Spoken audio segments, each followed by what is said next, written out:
হেলমেটটা পরে নাও। কি হলো? ধরো, হেলমেটটা পরে নাও।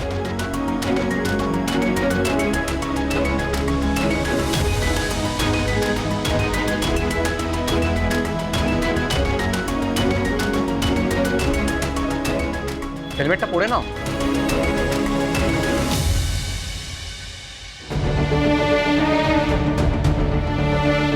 বসো।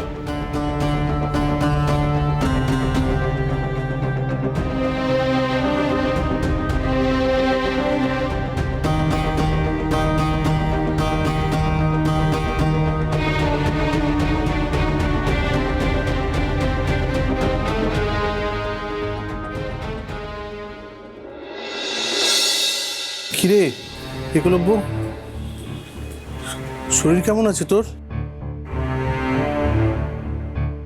ঠিক আছে। সত্যি কি থেকে যে কি হয়ে গেল ও তো ভাবতেই পারছি না। হ্যাঁ, দুখানা কিডনি নষ্ট হয়ে গেছে। আহারে, এবার কি হবে? রাঙামতি কোথায় এখনো?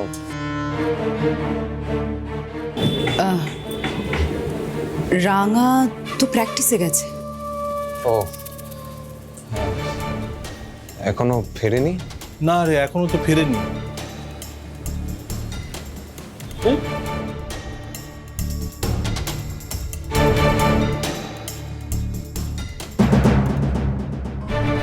দেখেছো দেখেছো কেমন স্বার্থপর মেয়ে দেখেছো? বরের এরকম শরীরের অবস্থা আর ও খেলতে চলে গেল। হ্যাঁ, ওর কাছে খেলাটাই সবচেয়ে বড় হলো। বাবা, ওরও বরের যদি এরকমটা হতো, ওরও তো চান খাওয়া দাওয়া সব কিছু বন্ধ হয়ে যেত। উফ, মেজ বৌদি প্লিজ, মেজ বৌদি আমি রাঙামতিকে প্র্যাকটিসে যেতে বলেছি, তোমরা এটা নিয়ে কথা বাড়িও না। আর দয়া করে রাঙামতিকে নিয়ে সমালোচনা করো না। মেজ বৌদি, বড় বৌদি, তোমরা প্লিজ এখান থেকে যাও। দেখো, ডক্টর ভাইকে রেস্ট নিতে বলেছে, তোমরা প্লিজ ভাইকে রেস্ট নিতে দাও। যাও এখান থেকে। এই রে শোন না, বলছি অঙ্কুররা রিপোর্ট নিয়ে ফিরেছে রে? না বর্দা, একটু পরেই ফিরবে, তারপর যা করার করা হবে। বাবা মা কোথায় রে? কোথায় থাকবে, ঘরেই রয়েছে, সকাল থেকে বেরোয়ও নি। মা না সকাল থেকে খুব কান্নাকাটি করছে, জানিস তো? বুঝতে পারছিস তো? হ্যাঁ, বুঝতে পারছিস সিচুয়েশনটা কি? তাই আমি তোর কাছে রিকোয়েস্ট করছি, ওকে না এই ধরনের আজে বাজে কথাগুলো বলিস না। এগুলো বললে কিন্তু ওর শরীর মন দুটোই খারাপ হবে। আমরা কি শুধু আজে বাজে কথাই বলি? হ্যাঁ, না না, কি বললামটা কি? আমি তো কিছুই বলিনি। আশ্চর্য তো। শোন, একলব্য না আমাদের ভাই। হ্যাঁ, একলব্য আমাদের ভাই তো। আমি ভালো হই খারাপ হয়ে যাই হই না কেন, একলব্যর জন্য টেনশন বাড়ির কারোর থেকে আমার কিন্তু কম নয়। হ্যাঁ, ফালতু কথা বলে সারাক্ষণ।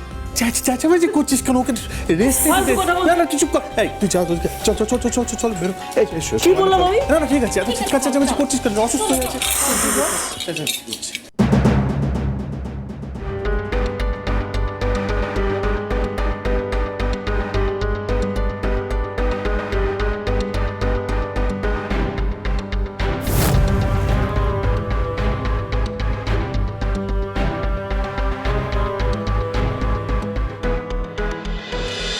রাঙামতি তীরন্দাজ সোম থেকে রবি প্রতিদিন সন্ধ্যে 7:30টায় স্টার জলসায় ও জিও হটস্টারে।